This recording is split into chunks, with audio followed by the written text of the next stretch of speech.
जे आता सध्याचे आमदार आहेत त्यांनी ते म्हणाले टक्केवारीबद्दल बोलले, दादा मी असं काही किरकोळ ह्याच्यात हात घालत नाही.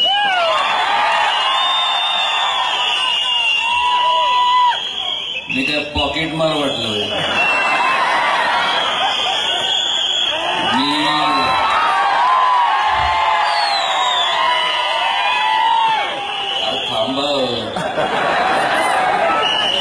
मी दरोडेखोर आहेत, दरोडेखोर.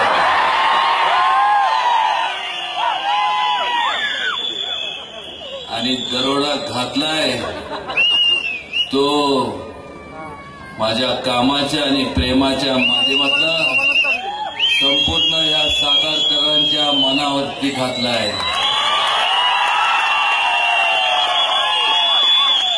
आणि आज जी गर्दी आपण पाहताय दादा, ते म्हणजे लागलेला जॅकपॉट आहे, जॅकपॉट.